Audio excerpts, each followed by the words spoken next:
চলছে আরেকটি যুদ্ধের প্রস্তুতি। ডোনাল্ড ট্রাম্পের সহায়তায় সেই প্রস্তুতি নিচ্ছেন বেনিয়ামিন নেতানিয়াহু। 2 দশক পর অবরুদ্ধ পশ্চিম তীরে একে একে প্রবেশ করছে ইসরায়েলি সাঁজোয়া যান।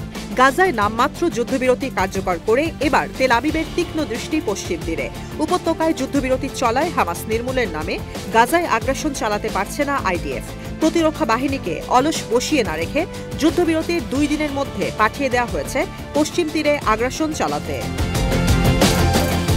গেল মাসে গাজায় যুদ্ধবিরতি শুরুর প্রায় সঙ্গে সঙ্গেই পশ্চিম তীরের উত্তরাঞ্চলে সেনা অভিযান শুরু করে ইসরায়েলি প্রতিরক্ষা বাহিনী। অপারেশন আয়রন ওয়াল নামের এই সেনা অভিযানে শরণার্থী শিবির থেকে বাসিন্দাদের সরিয়ে দেওয়া হচ্ছে। 1 মাসের মধ্যেই 40,000 মানুষকে শরণার্থী শিবির থেকে বের করে দেওয়া হয়েছে। এরপর রোববার হঠাৎ করেই অবরুদ্ধ পশ্চিম তীরে একে একে প্রবেশ করতে থাকে ইসরায়েলি সাঁজোয়া যানের বহর। 2002 সালের পর এই ঘটনা প্রথম। এর ঠিক আগেই ইসরায়েলি প্রতিরক্ষা মন্ত্রী ইসরায়েল কাটজ জানান, চলতি বছরের পুরোটাই ফিলিস্তিনের বিভিন্ন স্থানে আইডিএফের উপস্থিতি থাকবে। এক বিবৃতিতে তিনি বলেন, প্রতিরক্ষা বাহিনীকে নির্দেশ দেওয়া হয়েছে পশ্চিম তীরের কয়েকটি শরণার্থী শিবিরে অভিযান জোরদার করতে। উত্তরাঞ্চলের 3টি ক্যাম্প থেকে শরণার্থীদের বের করে দেওয়ার পর সেগুলো এখন জনশূন্য।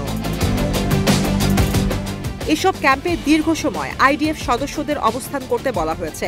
শরণার্থীদের পরবর্তী নির্দেশনা না দেওয়া পর্যন্ত শিবিরগুলোতে না ফিরতে নির্দেশ দেওয়া হয়েছে।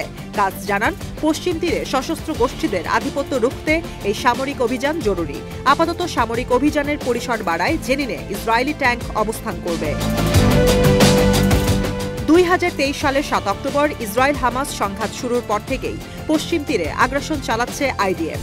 চলতি বছরের শুরু থেকে এখন পর্যন্ত এখানে প্রাণ গেছে 70 জনের। গেল সপ্তাহে জেনিন আর তুলকারেম শরণার্থী শিবিরের অনেক অ্যাপার্টমেন্ট ভবন বিস্ফোরক দিয়ে গুঁড়িয়ে দেয় ইসরায়েলি প্রতিরক্ষা বাহিনী। বুলডোজার দিয়ে চালানো হয় তাণ্ডব, পানির পাইপ কেটে দেওয়া হয়, রাস্তার সামনের অংশ গুঁড়িয়ে দেওয়া হয়। এর আগে সবশেষ 2002 সালে ইসরায়েলি প্রতিরক্ষা বাহিনীর ট্যাঙ্ক দেখা গিয়েছিল পশ্চিম তীরে। 2000 থেকে 2005 সাল পর্যন্ত দ্বিতীয় ইন্তিফাদার সময় 2002 সালে অবরুদ্ধ পশ্চিম তীরে অপারেশন ডিফেন্স শিল্ড চালায় আইডিএফ।